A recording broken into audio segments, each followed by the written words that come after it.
오늘 본문 말씀은 예수님께서 탄생하시기 4개월 전의 사건입니다. 유대 지역에 사가랴라 이름하는 한 제사장이 있었고 그 부인 엘리사벳이라는 사람이 있었어요. 이 두 사람이 하나님 앞에서 의인이라 그런 칭함을 받습니다. 누가복음 1장 6절을 보면 이 두 사람이 하나님 앞에 의인이니 주의 모든 계명과 규례대로 흠이 없이 행하더라, 이제 그래요. 아마 십계명을 중심으로 하는 율법의 말씀을 형식적으로만 아니라 정말 마음을 다해서 잘 준행하는 경건한 한 부부였던 것이죠. 그런데 이 가정에 아쉬움이 하나 있는데 그게 뭐냐면 나이가 많아 늙도록 자식이 없다는 거예요. 요즘 우리 사회는 아예 처음부터 자식을 낳지 않는 것도 하나의 트렌드처럼 어떻게 되어버렸지만 옛날에는 그렇지 않았잖아요. 아이를 낳는 게 정말 축복이었어요. 그런데 이 가정에는 아이가 없는 거예요. 어떻게 해요? 사람이 어떻게 할 수는 없으니까 그냥 이 두 부부만 그렇게 그저 살아갈 수밖에 없는 그런 형편이었던 것입니다. 그런데 그러던 어느 날 사가랴가 성전에서 봉사하고 있을 때예요. 제사장이니까. 그래서 이제 성전 안으로 들어가서 분향단에서 분향을 하고 백성들은 성전 바깥에서 기도를 하고 있는데, 그런데 갑자기 천사가 나타납니다. 천사가 사가랴가 분향하고 있는 그 분향단 옆에 나타나요. 사가랴가 얼마나 놀랐겠어요. 우리도 누군가 인기척도 없이 우리 옆에 뒤에 서 있기만 해도 우리가 깜짝 놀라서 어이구 너 언제 여기 있었어? 이제 이러잖아요. 그런데 이제 지금 사람이 아니라 천사가 갑자기 나타났으니까 사가랴가 얼마나 놀랐겠어요. 놀라는 수준을 넘어서서 무서웠을 거예요. 정말 무서웠을 거예요. 이게 도대체 무슨 일인가? 근데 그렇게 좀 벌벌 떨고 있는 그 사가랴에게 천사가 하는 말이 뭐냐면 내가 아들을 낳을 것이다 하는 거예요. 1장 13절 말씀인데요, 같이 한번 읽어봅시다. 시작. 천사가 그에게 이르되 사가랴여 무서워하지 말라. 너의 간구함이 들린지라. 내 아내 엘리사벳이 내게 아들을 낳아 주리니 그 이름을 요한이라 하라. 천사가 나타나서 이 사가랴에게 너가 아들을 낳을 것이다 이렇게 얘기하는 거예요. 사가랴가 무슨 기도를 해왔는지는 성경에 구체적으로 나와 있지 않습니다. 아마 이제 이스라엘의 제사장이니까 민족을 위한 그런 기도가 있었을 거예요. 이 민족이 하나님을 경외하는 민족, 하나님 말씀에 순종하는 민족이 되게 하여 주십시오. 아마 그런 기도를 했겠죠. 특별히 당시 이스라엘 사람들은 로마 제국의 식민지 상태였으니까 하나님 이 민족을 구원해 주시고 약속하신 구원자 메시아를 보내주십시오. 아마 이러한 간절한 기도도 드렸을지 모르겠어요. 아마 자신과 가정을 위한 기도도 했을 겁니다. 대를 이을 자식이 없으니까, 그죠? 아내 엘리사벳을 항상 위로하여 주시고 항상 주님 보듬어 주십시오 이렇게 기도하고, 또 자신들도 더 나이가 들더라도 지켜 보호해 달라고 하나님 떠나지 않는 그런 복된 삶 살게 해달라고 아마 기도했을 수도 있어요. 우리가 다 그렇게 그런 기도를 하니까. 어쨌든 어떤 기도의 내용인지는 자세히 모르지만 사가랴는 기도하는 사람이었다는 거고요. 그리고 하나님은 오늘 그 기도에 응답하셨다는 사실이에요. 그래서 하나님께서 사가랴에게 천사를 보내시고 응답하여 주시기를 아들이 태어날 것이고 그 아들이 이스라엘 사람들을 하나님께로 인도하는 쓰임받는 일꾼이 될 것이며 그로 인하여 메시아의 길을 준비하게 될 것이다 이렇게 응답하여 주시는 거예요. 하나님께서 저와 여러분의 기도를 날마다 들으시고 응답하시는지를 믿으시기 바랍니다. 자, 그런데 사가랴가 이 천사가 전한 소식을 듣고도 이 믿지를 못합니다. 18절 보니까 사가랴가 천사에게 이르되 내가 이것을 어떻게 알리요? 내가 늙고 아내도 나이가 많으니이다 이렇게 얘기하는 거예요. 사실 믿지 못할 만하지요. 아니, 아이를 가질 수 있었다면 진작 가졌겠죠. 근데 이 나이가 되도록 지금 자식이 없는 것은 원래 자식을 못 갖는다는 거예요. 게다가 지금 폐경기도 한참 지나갔을 텐데 어떻게 자식을 낳느냐는 말이에요. 그런데 사가랴가 간구한 것이 하나 있는데 그게 뭐냐면 하나님의 모든 말씀은 능치 못함이 없다는 것, 이걸 간과했어요. 여러분, 비록 사가랴가 의인이라 일컬음을 받는 사람이지만 그 자신 역시도 불신앙의 모습을 갖고 있는 연약한 한 사람에 불과하다는 것을 여실히 잘 보여주는 그러한 지금 이야기인 거죠. 그러나 우리 자비로우신 하나님은 이러한 사가랴의 불신앙, 이런 사가랴의 연약함에도 불구하고 응답의 말씀을 거두시지 않습니다. 못 믿어? 그러면 안 줘! 이러시지 않고 다만 책망만 하세요. 사가랴에게 이 일이 있기까지 너가 말을 못하게 될 것이다, 이렇게 말씀을 하세요. 벙어리로, 일시적으로 벙어리처럼 지내게 하시는 거죠. 그래서 사가랴가요 갑자기 말을 못하게 됩니다. 이게 지금 말을 갑자기 못하게 된다는 측면에서는 책망만 같아 보이지만 꼭 그런 것만 아니에요. 응답의 징표이기도 해요. 왜냐하면 진짜 지금 천사가 나타난 게 분명하잖아요. 지금 꿈이냐 생시냐 지금 의심할 만한 그런 상황이 아닌 거예요. 내가 지금 말 못하는 거 보니까 천사는 나타났고, 그리고 천사가 말한 대로 아들은 주실 것이다 라는 거예요. 그러니까 그 마음 가운데 확신은 있었어요. 비록 말은 못하게 돼버렸지만 확신은 그 안에서 갖게 되면서 정말 하나님 말씀대로 이루어지겠다, 이런 믿음이 생겼겠죠. 자, 그리고 이제 10개월이 지났습니다. 정말로 임신하지 못한다고 했던 엘리사벳이 임신하고요, 그리고 해산을 하게 된 거예요. 아들을 낳았어요. 그게 오늘 57절 이하의 이야기예요. 대저 하나님의 모든 말씀은 능하심이 없는 줄을 믿으시기 바랍니다. 그러니까 이 아들을 낳는 이때에 사가랴의 입도 동시에 풀려버립니다. 사람들이 이 아이의 이름을 뭐라고 하겠느냐 이렇게 말하니까 사가랴가 말을 못하잖아요. 그러니까 서판을 가져다가 달라 그래요. 그러면서 쓰기를 천사가 말한 대로 그 이름을 요한이라 이렇게 해달라고 서판에 기록하는 거예요.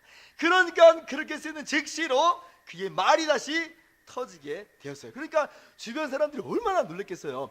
사가랴가 갑자기 말을 못하게 된 것도 놀랄만한 일인데, 그런데 이 가정에 애가 태어나고, 그리고 애가 태어나는데 사가랴의 입이 풀려버리는 거예요.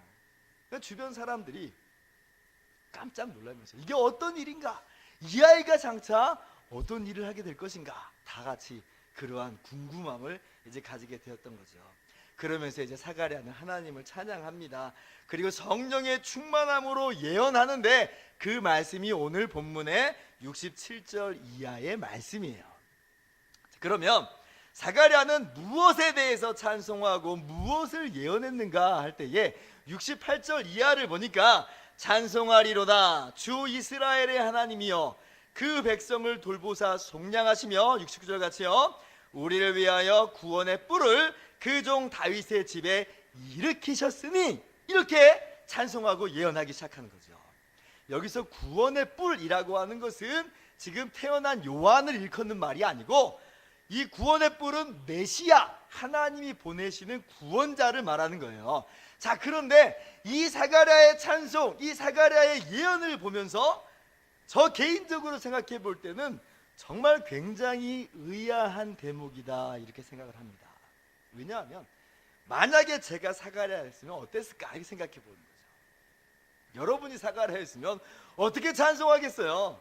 아마도 저는 제 입이 다시 풀려서 말하게 된 것이 너무 놀랍고 너무 감사해서, 오 주님, 내가 다시 말을 하다니요, 아마 그렇게 찬송했을지 모르겠어요. 왜냐하면 10개월 동안 말 못한 채로 지냈다고 생각해 보세요. 얼마나 힘들었겠어요. 그런데 이제 다시 말문이 터지니까 이것이 너무 신기하고 감사해서, 오 주님, 다시 말하게 해주셔서 감사합니다, 그러겠을지 몰라요. 그리고 저는 이제 태어난 자식을 부둥켜 안으면서, 오 자식을 주셔서 또 감사합니다, 아마 이렇게 찬송하고 이랬을 거예요. 늙음하게 기적적으로 자식을 얻었으니 그 기쁨은 말로 다 할 수 없는 그런 기쁨 아니겠습니까? 자, 그런데 이 사가랴의 찬송을 보면 그런 내용보다는 그 중심이 지금 어디로 향하고 있냐면, 하나님께서 이 민족 가운데 이루어 주시는 구원, 그 구원을 위하여서 하나님께서 보내시는 구원의 뿔, 즉 메시아를 향하고 있어요. 사가랴의 찬송의 내용이 지금 다른 것에 있지 않아요. 하나님이 이루시는 구원 사건에 대해 지금 그 초점이 향해져 있다는 거죠. 사가랴의 마음에 정말 지금 벅차오르는 것이 뭐예요? 사가랴의 마음에 끓어오르는 감격이 뭐라는 이야기예요? 메시아가 오신다, 하나님의 구원이 임한다, 이거예요. 이 감격이 얼마나 컸으면 내가 지금 다시 말하는 것보다도 더 놀라운 일이고, 자식이 없던 내가 이제 자식을 갖게 된 것보다도 더 감격스러운 그런 놀라운 기쁨이라는 거죠. 이것이 바로 사가랴의 찬송이에요. 자, 이제 우리 이야기를 한번 해봅시다. 오늘 저와 여러분을 흥분시키는 하나님의 말씀은 무엇입니까? 무엇이 우리를 감격하게 만들고 무엇이 우리의 영혼으로 하여금 정말 기뻐하게 만듭니까? 입술이 풀려서 다시 말하게 될 수 있다는 사실입니까? 늙음아가게 자식을 품에 안을 수 있다는 그 사실입니까? 생활의 형편이 나아지고 건강이 회복되고 자식이 형통하게 되었다는 사실입니까? 예, 그런 것도 우리에게 기쁨을 주는 것은 사실입니다. 그러나 단지 그것만이라고 한다면 우리는 오늘 사가랴의 찬송을 다 이해할 수 없어요. 성경을 제대로 이해하지 못한 것이고 우리 인생을 잘못 해석하고 있는 거죠. 먹고 사는 문제가 해결된다고 해서 내 모든 문제가 다 해결된 것이고, 자식 문제가 해결되면 다 해결된 것이고, 내 건강이나 미래 문제만 해결되면 다 해결된다고 생각하는 것은 그건 세상 사람들이나 그렇게 생각하는 거예요. 물론 하나님께서 그러한 인생의 문제들을 외면하거나 하찮게 여기신다는 말은 아닙니다. 그러나 하나님께서는 인생에게 있어 가장 중요한 문제, 궁극적인 문제는 따로 있다고 말씀하시는 거예요. 그게 뭐예요? 바로 죄의 문제죠. 그로 인해서 심판과 영원한 멸망을 받을 수밖에 없는 것이 우리 인생이 가지고 있는 궁극적인 문제죠. 근데 사가랴는 보는 거예요. 그 문제가 해결되는 걸 보는 거죠. 그 문제가 해결되는 것을. 그러니 어찌 감격하지 않을 수 있겠어요? 예수님의 비유 중에 제가 항상 마음에 담아놓는 비유가 있어요. 누가복음 12장을 보면 한 부자가 등장해요. 그 밭에 소출이 풍성합니다. 그에 얼마나 풍년이 들었는지 곡간이 차고 넘쳐요. 그래서 더 큰 곡간을 지어야 될 정도로 아주 복을 받았어요. 그래서 이 부자가 얼마나 그의 마음 가운데 만족이 되었든지 이젠 됐어, 스스로 이젠 됐어. 여러분, 사람이요 스스로 이젠 됐어 이렇게 말할 정도면 정말 그건 된 거예요. 경제적으로 아무런 걱정이 없고 그 마음에 너무나 푸근함이 임한 거예요. 아니, 이렇게 잘 먹고 잘 살게 되니 주변의 사람들도 얼마나 많겠습니까? 소위 인생에 있어서 문제라는 것은 하나도 없는 상태가 돼버렸다는 거예요. 이 비유가 그래요. 그러나 그렇게 해서 정말 인생의 문제가 사라진 것인가? 아니에요. 주님께서 그렇게 말씀하시잖아요.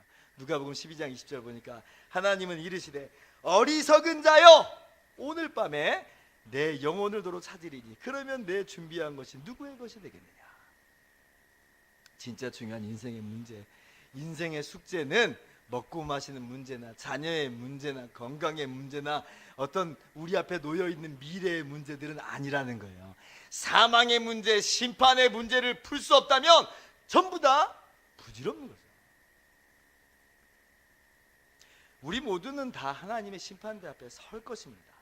그리고 그때의 죄인은 예외 없이 영벌에 처해지게 될 거예요. 이게 우리 모두에게 놓여있는 현실이에요.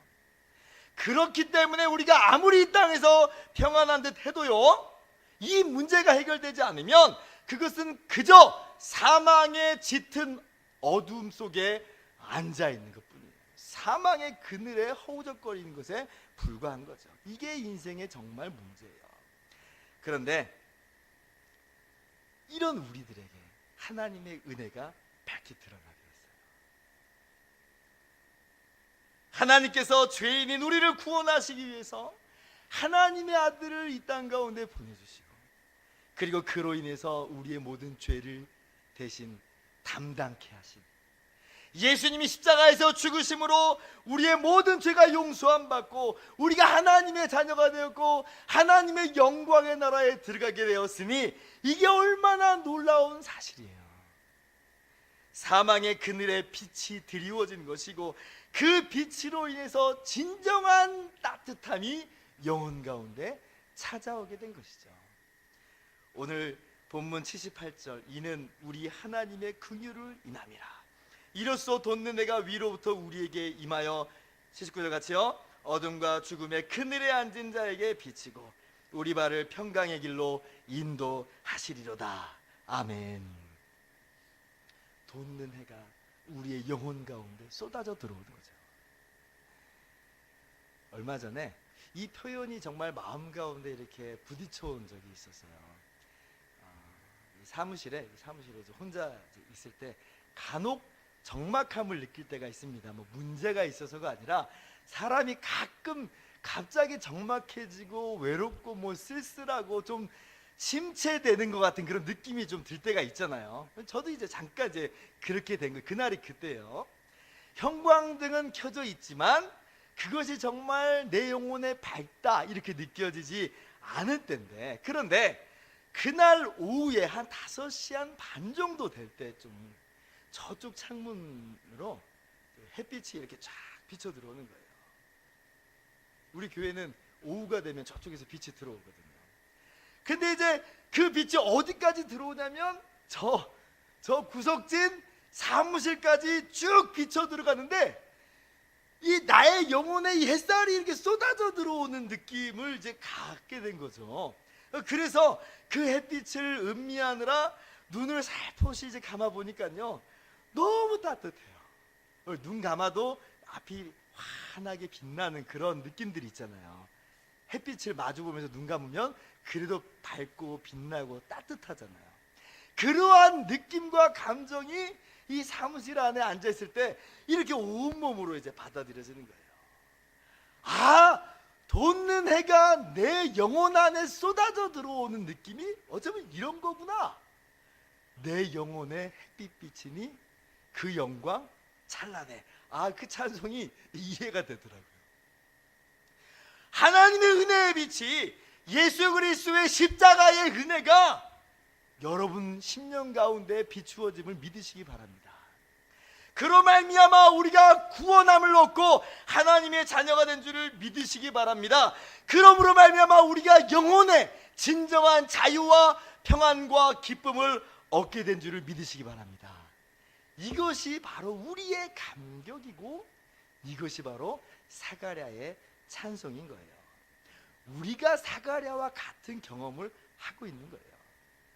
사가랴는 미리 내다본 거고, 우리는 그것을 이미 성경을 통해서 발견하고 예수님을 믿음으로 누리고 있는 거죠.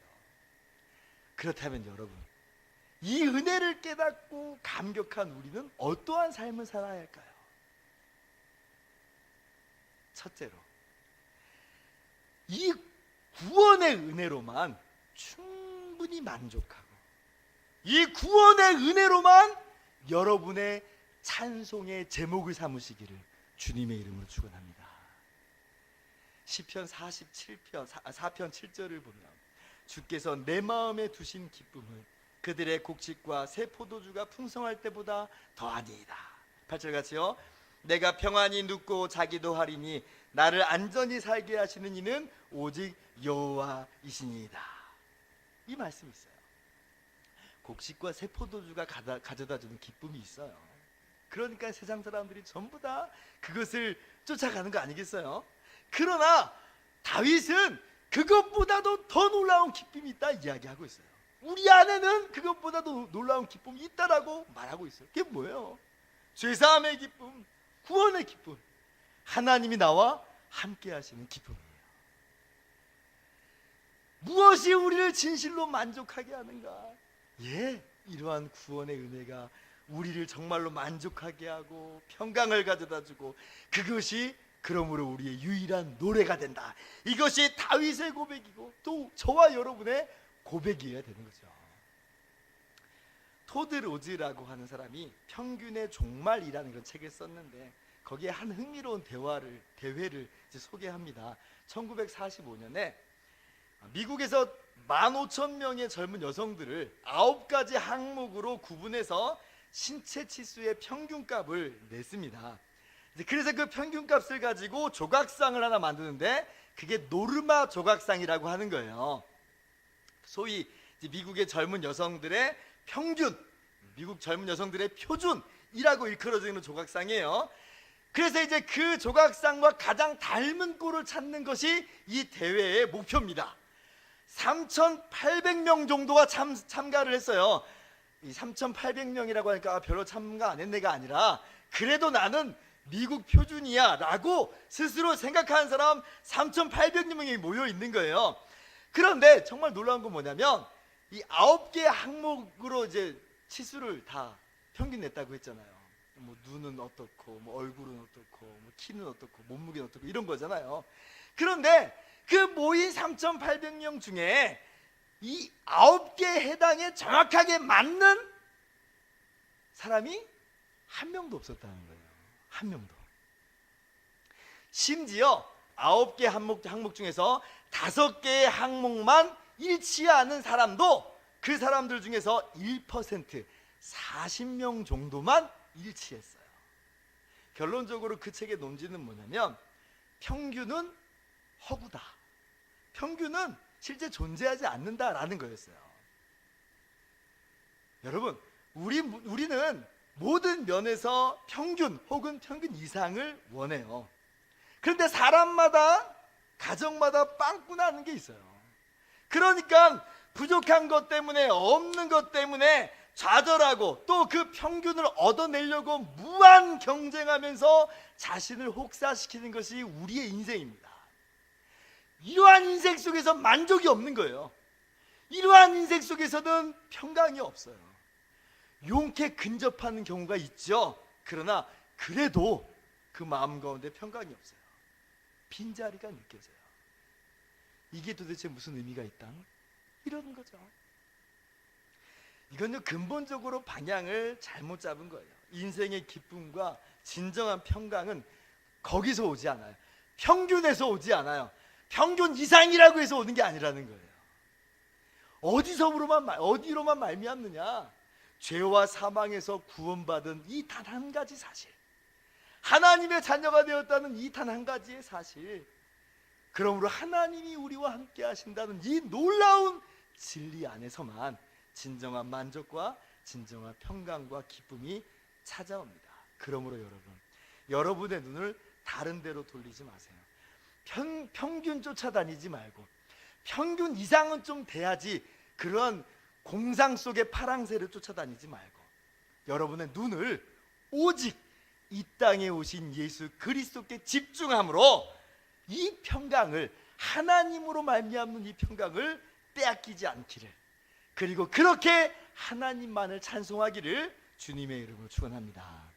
둘째로, 이러한 구원을 우리가 받게 됐으니 우리는 이제 이 복음을 전하면서 살아가는 것이 우리의 마땅한 모습인 줄을 깨닫고 그렇게 복음을 증거하는 삶을 살아가는 저와 여러분 모두 되기를 주님의 이름으로 축원합니다.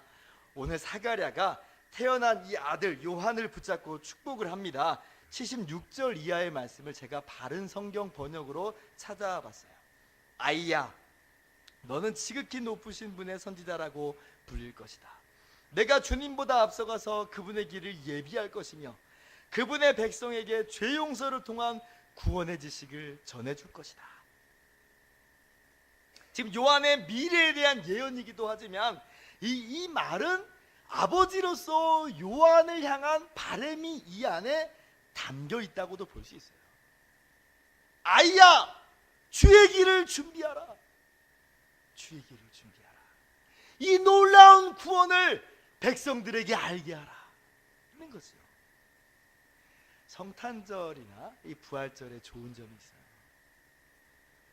그게 뭐냐면 우리가 사실 모든 주일이 우리를 위해서 이 땅에 오신 주님을 감사하고 찬양하고 우리를 위해서 죽으시고 부활하신 주님께 예배드리는 그런 의미를 갖고 있지만, 특별히 이 절기는 안 믿는 사람들에게 좋아요.